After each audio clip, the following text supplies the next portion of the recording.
Good afternoon and welcome to Lunch Break Live with Tea Party Patriots Action. I'm Bill Pasco, Tea Party Patriots man in Washington, and I am flying solo this week. So I will be delivering both the Washington Report and the call to action. Let's get right to it. The Senate will return on Monday and stay in session through Tuesday, then break Wednesday for the Juneteenth celebration, and then may come back into session Thursday. The House is in recess this week. Last week in the House came back on Tuesday and voted to pass two bills under suspension of the rules. On Wednesday, the House voted for a rule governing floor consideration of two bills. Then the House passed a bill under suspension of the rules. Then the House took up H.R. 8070, the Service Member Quality of Life Improvements and National Defense Authorization Act, the annual defense policy bill, about which we shall speak more in a moment. After considering 7 amendments and agreeing to 3 of them, the House took a break and closed its voting day by voting on H.Res. 1292, a resolution recommending that the House of Representatives find Attorney General Merrick Garland in contempt of Congress, about which we also will speak more in a moment. The resolution passed by a vote of 216 to 207. On Thursday, the House went back to the NDAA. Lawmakers considered 15 more amendments and agreed to 10 of them. On Friday, the House continued its consideration of the NDAA. It considered 2 more amendments and agreed to 1 of them. Then the House voted on the bill as amended, and it passed by a vote of 217 to 199, and then they were done. This week in the House is in recess. Last week in the Senate came back on Tuesday and voted to invoke cloture on the nomination of David Rosner to be a member of the Federal Energy Regulatory Commission. On Wednesday, the Senate voted to confirm him to that position. Then the Senate voted to invoke cloture on and then to confirm the nomination of Lindsay S. C. to be a member of the Federal Energy Regulatory Commission. Then the Senate voted to invoke cloture on the nomination of Judy W. Chang to be a member of the, you guessed it, the Federal Energy Regulatory Commission. On Thursday, the Senate voted to confirm her to that position. And then, because this is abortion month in the Senate, and Senate Democrats have nothing better to do than hold show votes on matters that aren't even up for discussion, the Senate failed to invoke cloture on the motion to proceed to S. 4445. A bill to protect and expand nationwide access to fertility treatment, including in vitro fertilization. And then they were done. This week in the Senate will return on Monday with the first vote set for 5:30 p.m. At that time, the Senate is scheduled to proceed to a roll call vote to invoke cloture on the nomination of Catherine E. Oler to be an associate judge of the Superior Court of the District of Columbia for the term of 15 years. Then, based on the Majority Leader's cloture filings, I anticipate we'll see a vote on the nomination of Mustafa Taher Kasubay to be a U.S. District Judge for the District of Oregon. Now to the latest on the border crisis. That sound you did not hear last week was the sound of a massive reduction of illegal immigration at the southern border in the wake of Joe Biden's executive order demanding that illegal aliens stop crossing our border. Well, okay, that's not exactly what the executive order said, but it's certainly an apt description of what he said he wanted, at least long enough to see him through this election, beyond which point they are welcome to go back to flooding the country as before. A week after the order was given, an order, mind you, that effectively closes the border if U.S. law enforcement authorities encounter 2,500 immigrants in a day, immigrants continued to stream across the border. Last Wednesday, on the one-week anniversary of the order, 4,000 immigrants were apprehended. Similar numbers were reported in the following days, with the total spiking to 10,000 on Saturday.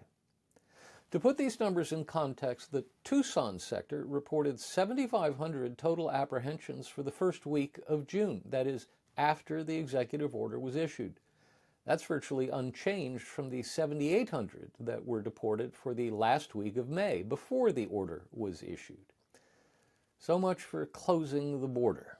Elsewhere, last Tuesday, the New York Post reported that federal authorities arrested 8 foreign nationals from Tajikistan with ties to the terrorist group ISIS. They had been apprehended in New York, Philadelphia, and Los Angeles in recent days. They were arrested by Immigration and Customs Enforcement after being tipped by the FBI. At least one of the arrested foreigners was overheard on a wiretap talking about bombs. The newspaper reported that, quote, the target who was subject to the wiretap was previously released by federal authorities at the southern border with a court date next year, end quote. On a related topic, this past weekend marked the 12-year anniversary of former President Barack Obama's declaration of the Deferred Action for Childhood Arrivals program, also known as DACA. That's the temporary program, you will recall, that offered about 600,000 illegal immigrants who were brought to America as children protection against deportation. On Tuesday, Biden will host an event at the White House to mark that anniversary, and it's possible that he will announce a new amnesty program for illegal immigrants who have lived in the United States for at least 10 years and who are married to U.S. citizens. In addition to being granted legal status, they would also be granted access to work permits. The program, known as Parole in Place, would also, according to a report Saturday by CBS News, open up a pathway to permanent legal status and eventually U.S. citizenship.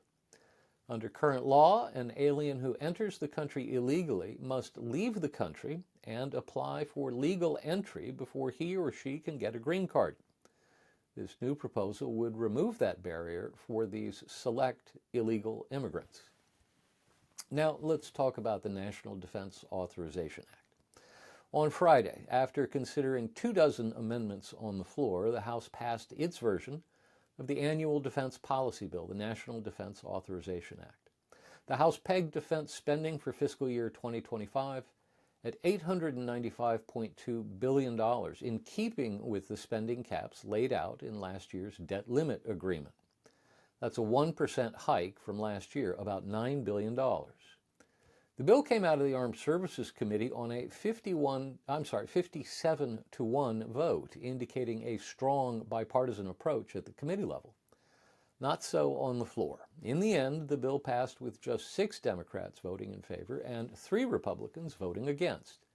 That's because during floor consideration, lots of conservative amendments were added to the bill. Congresswoman Beth Van Dyne added an amendment that blocks a Biden policy that reimburses service members for travel costs to obtain an abortion. Congressman Matt Rosendale added an amendment to block gender transition medical procedures. Congressman Jim Banks and Glenn Grothman added an amendment to place a permanent hiring freeze on Pentagon jobs related to diversity, equity, and inclusion.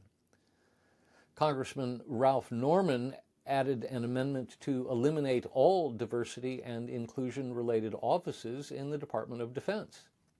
The amended bill also includes a provision to rehire service members who were separated from service for refusing to take the COVID-19 vaccine.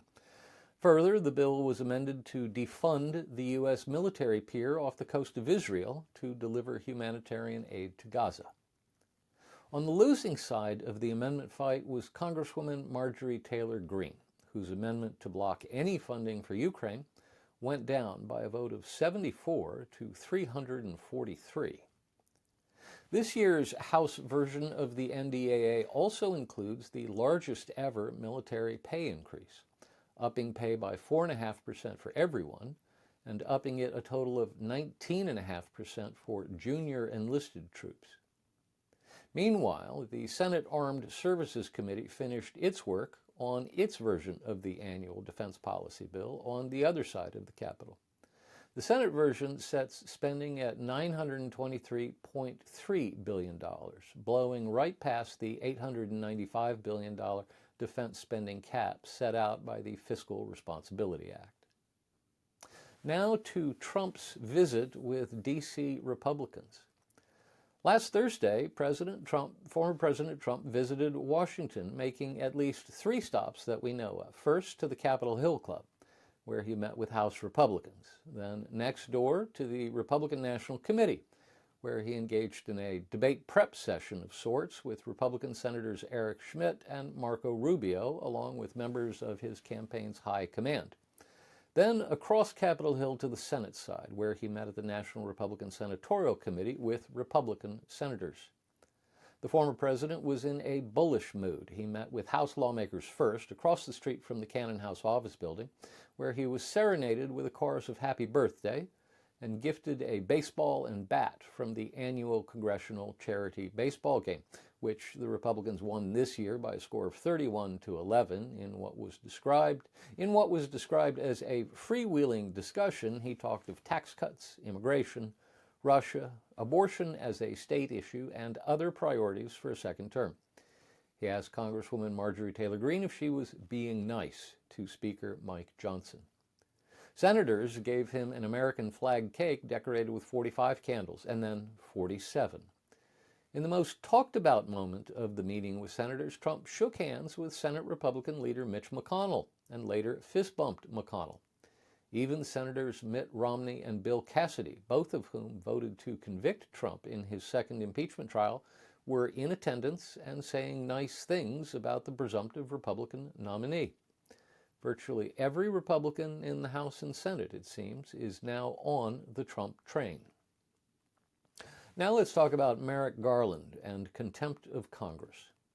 Last Wednesday, the House voted to hold Attorney General Merrick Garland in contempt of Congress for refusing a subpoena demand to turn over to the House Oversight and Judiciary Committees the audio recordings of Special Counsel Robert Hur's interrogations of Joe Biden and Biden's ghostwriter, Mark Zwanitzer. Biden, at Garland's request, had asserted executive privilege over the recordings, but he did so after Garland had already released the written transcripts of those 2 interviews, so there's a serious question raised about the validity of the claim. Privilege protects the content of a conversation, not the means of recording it. The House vote sent a referral to the Department of Justice recommending prosecution. But on Friday, the Department of Justice announced it would not prosecute Garland, saying his refusal to honor the subpoena does not constitute a crime. This should not surprise anyone, though some have pointed to recent DOJ prosecutions of Steve Bannon and Peter Navarro for the same offense, that is, refusing a congressional subpoena and then being held in contempt of Congress by a vote of the House. They are not the same thing. For one thing, neither Bannon nor Navarro had the benefit of a presidential assertion of executive privilege backing them up. For another, neither was working for the president when they got the subpoena. The president they had served was out of office. The more apt analogy would be to former Attorneys General Eric Holder and William Barr, each of whom was held in contempt of Congress for refusing to honor a congressional subpoena, and neither of whom was prosecuted by the Department of Justice. Not because they happened to be the top guy at the Department of Justice at the time they were held in contempt, but because each of them did have a presidential assertion of executive privilege, and it's been longtime policy of the Department of Justice not to prosecute someone for contempt of Congress if they refuse to honor the subpoena demands because of a presidential assertion of privilege. Remember, as much as you might want to see a Biden cabinet appointee punished by the criminal justice system for refusing a subpoena, we get into separation of powers problems here. The House is a creature of Article 1 of the Constitution, while the Department of Justice is a creature of Article 2. It's a violation of the separation of powers for an Article 1 agency to order or direct an Article 2 agency to do anything. That's why the action of the House is phrased as a referral to the Department of Justice to leave the final decision-making authority in the hands of the Article 2 agency. Speaker Johnson has announced that in the wake of the declaration by the Department of Justice not to prosecute the Attorney General, he will take the matter into federal court. And we have to remember this, too. The point of the action is to obtain the audio recordings, not to put the Attorney General in jail. Now, let's talk about Hunter Biden's trials. Last week, a jury found Hunter Biden guilty of 3 felony counts of making false statements on a federal form and illegally possessing a firearm. He could be sentenced to as much as 25 years in prison. But given that he is a first-time nonviolent offender, analysts appear to have come to a consensus that a prison sentence of any significant duration is unlikely. The federal judge overseeing the case has indicated she anticipates sentencing Biden in about 4 months. That's October, right before the election. She has options other than incarceration. She could sentence him to probation, home detention, or even a curfew. Joe Biden has said repeatedly that he would not pardon his son if he were found guilty. But the White House press secretary has deflected questions about a commutation, refusing to be pinned down. Of course, a promise from Joe Biden in the middle of a campaign isn't worth much. There's nothing to keep him from pardoning his son, whether before or after the election. Or he could leave the conviction intact and simply commute his son's sentence so he never sees the inside of a prison cell. There is precedent, of course, for a president pardoning a member of his family. In January of 2001, on his last day in office, outgoing President Bill Clinton pardoned his brother, Roger Clinton Jr., for his 1985 drug conviction. Now to the 2024 campaign update. 1 week from Thursday at 9 p.m. Eastern Time, before either is officially nominated by his party to serve as its presidential nominee, Joe Biden and Donald Trump will meet for a 90-minute debate to be broadcast on CNN. The debate, the first in the modern era not to be hosted by the Presidential Debate Commission, will be moderated by Jake Tapper and Dana Bash of CNN. There will be no opening statements, but each candidate will be given 2 minutes for a closing statement. During the debate, each candidate will be given 2 minutes to answer a question asked of them directly by one of the moderators, and each candidate will be given 1 minute to rebut the other candidate's full answer, and then 1 minute for a rebuttal of the rebuttal. The moderator will then decide whether or not to continue for 1 more minute. Red lights visible to the candidates will begin to flash when there are 5 seconds left in the allotted answer time, and the red lights will stay on when time has expired. The candidates' microphones will be muted when it is not their turn to talk. The Biden campaign considers this a victory for their side during the debate negotiation based on their experience in the first debate of 2020. But I'm not so sure. To the extent Trump does not interrupt Biden, it will reveal Biden in all his glory. We'll see. There will be 2 commercial breaks during the debate. During the commercial breaks, the candidates may not huddle with advisors. There will be no live audience. Now, finally, to the Jenny Beth Show. Episode 71 of the Jenny Beth Show dropped last Wednesday, featuring Jenny Beth's conversation with author and filmmaker Trevor Loudon.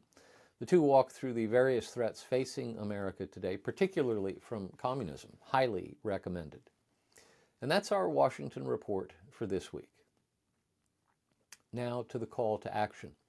Because it's a light week in Washington this week, with the House in recess and the Senate only in town today and tomorrow and maybe Thursday, we thought we'd ease up on the calls to Congress and instead focus your attention on our most important project of this very important election year: secure and win. To secure elections, we are recruiting people like you to become poll watchers and poll workers so you can monitor what's happening when ballots are cast and counted. To win elections, we're teaching you how to talk to your friends and family to make sure they make a plan to cast a ballot to make America great again. You can sign up on the form you'll find on our website at teapartypatriots.org/take action. That's teapartypatriots.org/take action. Then scroll down the page to Secure and Win and click on the link there and you'll see the sign-up form. As always, if you have any questions, you can reach us at jenny.beth@teapartypatriots.org. Email us at jenny.beth@teapartypatriots.org. Thanks for tuning in today. We'll see you again next week. Until then, be well and be active.